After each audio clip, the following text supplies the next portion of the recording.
Like Charlie Sheen's neg hole after a coke-fueled night in a San Francisco bathhouse, modern Western society has been paused. Sexual degeneracy has become rampant in our culture. Instead of extolling the virtues of traditional family relationships, our entertainment and media institutions of the current year have enshrined degeneracy and serve as exhibitions for the most sordid displays of depravity. The nuclear family, which has been the bedrock of Occidental civilization for millennia, has been rejected by today's intellectuals as dysfunctional and oppressive.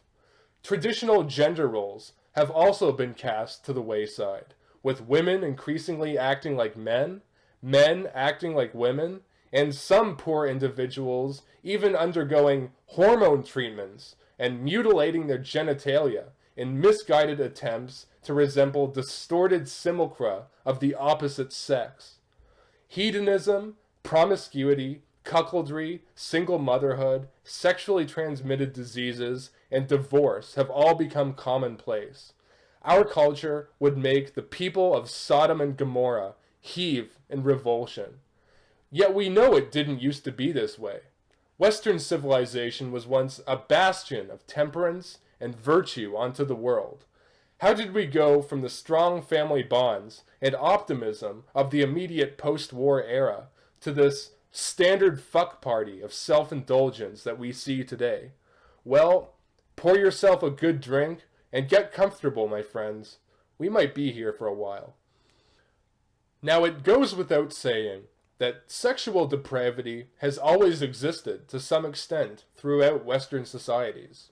From the perversions of the Roman Emperor Elagabalus in the 3rd century, who prostituted himself in the royal palace and defiled a Vestal virgin, to the deviant sexual exploits of Marquis de Sade in the 18th century, it is clear that our civilization has always dealt with degeneracy in one form or another. That is not to say that it was always tolerated. Marquis de Sade spent most of his adult life in prison, and Elagabalus was assassinated by the Praetorian Guard and dragged through the streets of Rome before being thrown naked into the river Tiber for his disgusting deeds. However, in the current year, not only would these individuals receive no such punishment, they would even be considered perfectly normal and possibly championed by Marxist sociology professors as paragons of human virtue. So what changed? How did we go from penalizing degenerate behavior and relegating it to the margins of society to celebrating it as we do today? Well, if we had to pick a starting point of this decline, it would have to be the work of Sigmund Freud. The consistent thread throughout Sigmund Freud's work is that individuals are driven by unconscious desires, such as the Oedipus complex, which posited that all boys had the urge to kill their fathers and make love to their mothers. And Freud believed that Western civilization is neurotic and sexually repressed because it prevents us from acting on these fundamental urges. In Civilization and Its Discontents, Freud writes that it is impossible to ignore the extent to which civilization is built up on renunciation of instinctual gratifications, the degree to which the existence of civilization presupposes the non-gratification, suppression, repression, or something else, of powerful instinctual urgencies. This cultural privation dominates the whole field of social relations between human beings. We know already that it is the cause of the antagonism against which all civilization has to fight. Hell, maybe Freud was right. Let's just remove all barriers to personal, instinctual gratifications. I bet Jared Fogle would love that. Despite the fact that no functional civilization has ever permitted the unimpeded expression of free love in this fashion, since stable monogamous relationships are necessary for the raising of children and hence securing the future of civilization, this did not stop Sigmund Freud and his ilk from characterizing sexual restraint as something negative. Freud and other psychoanalysts pathologized self-restraint as a source of social conflict and mental anguish. According to these psychoanalysts, the only way to attain true love and social harmony was to discard these repressive restraints and, in effect, create a massive dildoocracy. Even though Sigmund Freud's writings take on a scientific tone at times, his ideas have mostly been rejected by psychologists. His theories, such as the Oedipus complex and psychosexual development, are entirely unscientific and unfalsifiable. They no more describe the nature of reality than the inane ramblings of postmodern theorists who argue that math is sexist. But hey, what can we expect from a man who snorted Colombia's gross domestic product up his nose on an annual basis? But during the first half of the 20th century, Sigmund Freud and psychoanalysis gained a huge following, especially from Marxist intellectuals and the Soviet Union. Europe was so demoralized after the First World War that the ground was perfectly laid for ideological detritus and Marxist subversion to flourish. The rejection of social restraints on licentious behavior was particularly popular among the former Central Power states. In the short-lived communist dictatorship in Hungary, George Lukács, then Deputy Commissar for Culture, experimented with these ideas on Hungarian schoolchildren. Lukács instituted what he called cultural terrorism, which involved instructing schoolchildren about free love, promiscuity, and encouraging them to reject Christian moral ethics, monogamy, and patriarchal family structures. Understandably, the Hungarian people did not take too kindly to this inculcation of degeneracy, because when the Romanian army invaded in 1919, they were content to let the communist government be overthrown. The subversion of sexual morality also took root in Weimar Germany at this time, with the foundation of institutions like the Institute for Sexualwissenschaft, the Institute for Social Research, also known as the Frankfurt School, whose goals were to subvert Western norms regarding sex, such as the nuclear family, traditional gender roles, and monogamy. When the Bohemian corporal and his cohorts seized power in 1933, many of the individuals involved in these institutions left Germany and fled to North America, where their anti-Western notions of sexuality were imported with them. But when it comes to actually debasing traditional sexual norms, the most influential and destructive text in this respect was Coming of Age in Samoa by Margaret Mead. Published in 1928, Coming of Age in Samoa describes Margaret Mead's experiences with people living on the remote island of Tao in Samoa. Mead's account depicts a people free of any sexual inhibition whatsoever. According to Mead, Samoan girls would spend their adolescence exploring their sexuality, moving freely between sexual partners without any sort of jealousy or responsibility, and generally living the ideal lifestyle of Allen Ginsberg. It was due to this degree of sexual freedom, argued Mead, that adolescents did not experience the same awkward transition into adulthood as elsewhere in the world, and that if Western civilization would only cast away the shackles of oppressive sexual restraint, then we could achieve the same degree of enlightenment. That's right. Whatever social norms work for a primitive island nation will invariably work for the rest of the world. Maybe when we're not engaging in indiscriminate fornication with everything in sight, we could start thrusting quills into our lips and eating beetle larvae for breakfast. Pass the butter, please. As soon as Coming of Age in Samoa was published, it became an instant hit with the anthropological community and the American public, and it made Mead a lifetime celebrity, and by the time of her death, the book was still selling hundreds of thousands of copies a year. Now, this should be very concerning, not just because this book encouraged such loose sexual conduct and the decay of traditional morals, but mostly because Mead's research for coming of age in Samoa was entirely fabricated. That's right, when the esteemed New Zealand researcher Derek Freeman traveled to Samoa and lived there for many years, he developed trusting relationships with the Samoan people, and he came to the conclusion that Samoan culture was nothing like what Mead depicted in her book at all. And I had the right to sit in the Council of Chiefs, which I promptly did, and to attend all of their courts.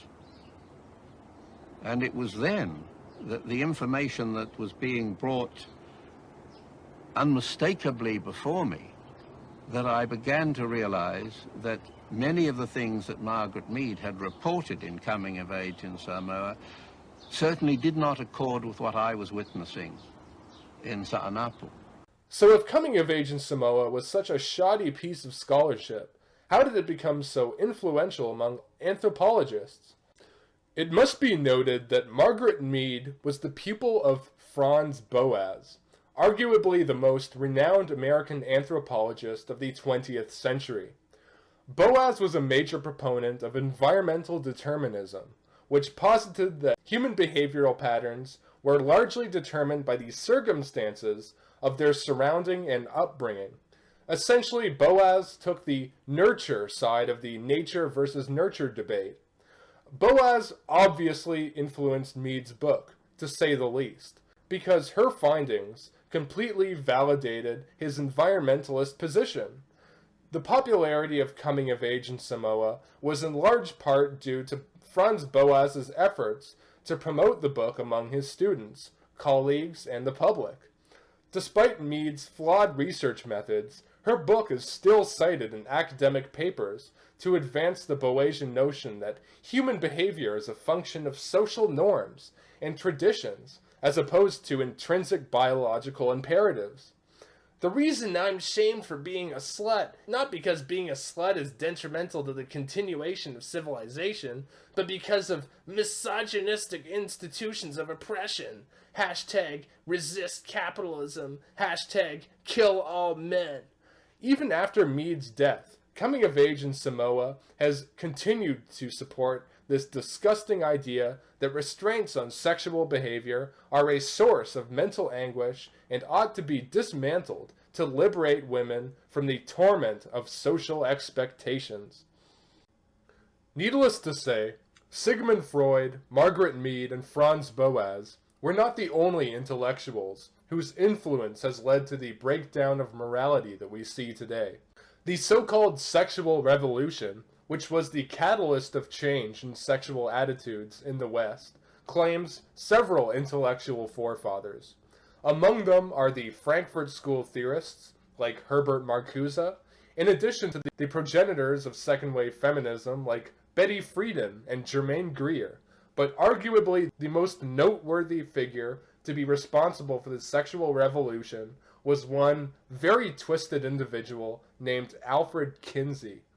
Alfred Kinsey was the author of the highly influential Sexual Behavior in the Human Male, published in 1948, as well as Sexual Behavior in the Human Female in 1953, both of which are referred to simply as the Kinsey Reports.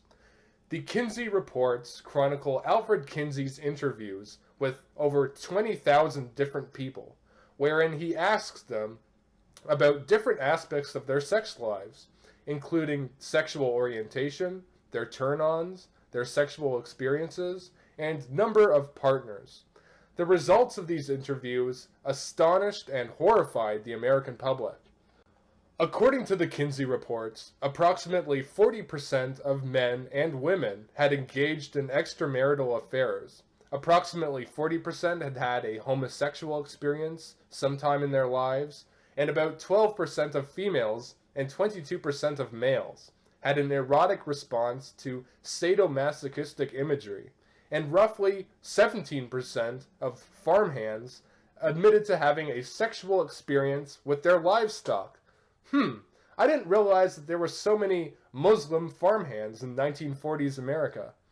The Kinsey Reports suggested that American society during the 1940s and 50s was not as pure and as wholesome as many previously thought, and Kinsey's text was highly influential in breaking down many of these sexual taboos, which would culminate in the sexual revolution of the 1960s. More than any other person, Alfred Kinsey was responsible for this shift in sexual attitudes during the mid-20th century. The Kinsey scale, which is widely used today as a measure of sexual orientation, also bears his name. But the glaring problem with the Kinsey reports was that, like the works of Sigmund Freud, Kinsey's methodology and his conclusions were entirely unscientific. Many scholars have criticized the Kinsey reports as suffering from self-selection bias. The interviewees were not randomly selected, and hence were not representative of the American public. In fact, the interviewees contained a disproportionate number of male prostitutes, convicted convicts, and self-admitted child molesters, which really makes a lot of sense. I mean, not too many monogamous, God-fearing Americans are willing to discuss sadomasochism and sodomy with this guy. And there are also accusations that Kinsey deliberately fudged the results of his interviews by discarding evidence that did not validate his bias. One of his key researchers described the fact that Kinsey actually threw out 75% of the people he interviewed. It's as though you had an election, throw out 75% of your votes, and then the 25% win. In fact, Kinsey's distorted data, collected mostly in the 1940s, alleged that 95% of the male population had committed sexual offenses serious enough to go to jail, and that 40% of married women were having affairs. But why did he garner such credibility then? We trusted our doctors and we trusted our scientists, and that trust was severely misplaced. And then there's the matter of Alfred Kinsey himself, a man of such deviant appetites that he would make people who browse D look like the epitome of temperance in comparison. As a teenager, Kinsey began inserting random objects into his urethra, such as straws, metal wires, and pipe cleaners, and in later life, Kinsey would regularly tie up his scrotum with a metal cord and insert a toothbrush into his urethra, bristles first. Oosh. When he became desensitized to the pain in his genitals, Alfred Kinsey reportedly circumcised himself without any anesthetic. He was known to frequently sleep with his fellow researchers and lab assistants, and regularly hosted standard fuck parties at his home, where he served persimmon pie to his fellow degenerates. From this, we can conclude that Kinsey was truly a perverted and twisted individual, and likely had a personal bias when conducting his interviews to project his own disgusting fetishes onto the people of 1950s and 40s America. Considering the tremendous influence that the Kinsey reports had on dismantling the moral values of the West, he was rather successful in doing so. Congratulations, Western civilization. You've allowed your centuries-old traditions to be subverted by some perverted entomologist who shoved a toothbrush up his cock. Fantastic. I'm sure your forefathers would be very proud of you. So by the 1960s, the ground was perfectly laid for complete subversion of traditional morality. Thanks to the work of Margaret Mead, Sigmund Freud, and Franz Boas, a significant number of intellectuals felt that the norms and traditions that had kept Western civilization intact for thousands of years were oppressive and ought to be dismantled. Due to the work of Alfred Kinsey and several other so-called sexologists, sex was discussed more openly and deviant practices became more accepted over time. The sexual revolution opened the floodgates for many of the degenerate customs that we see today. And these customs include the breakdown of traditional gender roles and the blurring of the male-female binary, due in large part to the sexologist John Money, who asserted that gender was simply a social construct. Money's research, which is still cited by doctors and therapists today, as evidence of the benefit of sex reassignment operations, was incredibly flawed and led at least one man to commit suicide. The breakdown of traditional marriage is another phenomenon that plagues Western civilization. Since the enactment of no-fault divorce laws in the late 1960s and early 1970s, which allows either partner to file for divorce for any reason whatsoever, marriage has become a farce. No-fault divorces, the majority of which are initiated by women, have been correlated with an increase in average marriage age, an explosion in the number of single mothers, and a delegitimization of the institution of marriage itself. The matrimonial bond, which has been essential for the raising of healthy children and the preservation of communities, is taken no more seriously nowadays than one's Facebook avatar or desktop background.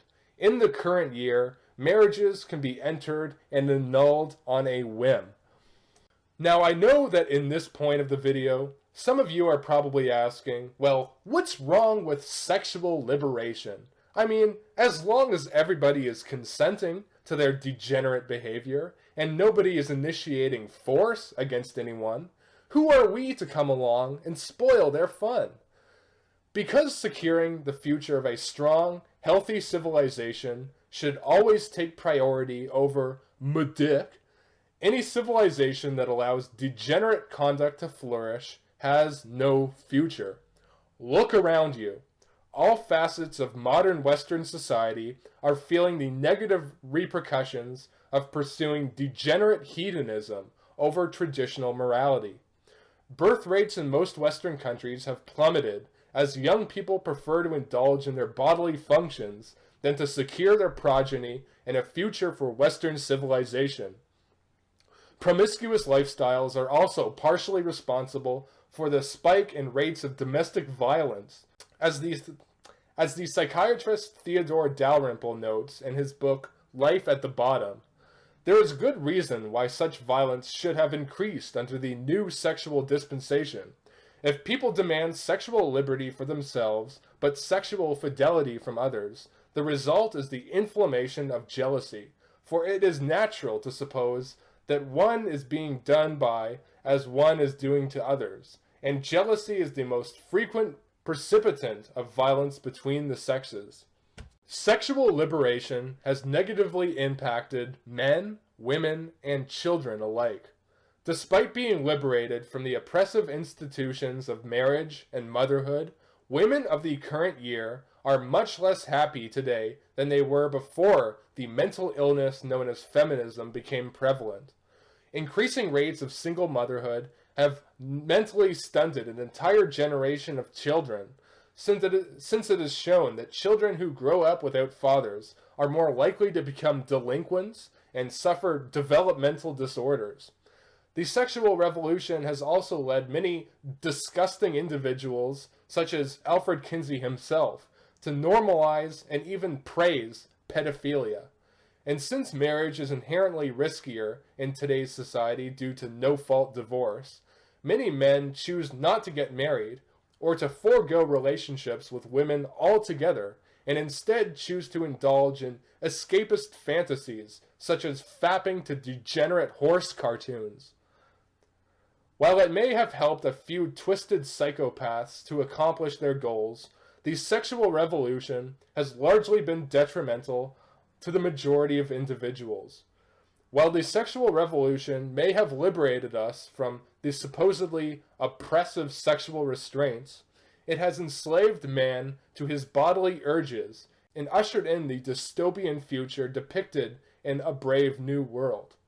Instead of celebrating the kinds of relationships necessary to build a strong civilization, modern entertainment celebrates frivolity, baseness, hedonism, and high time preference degeneracy.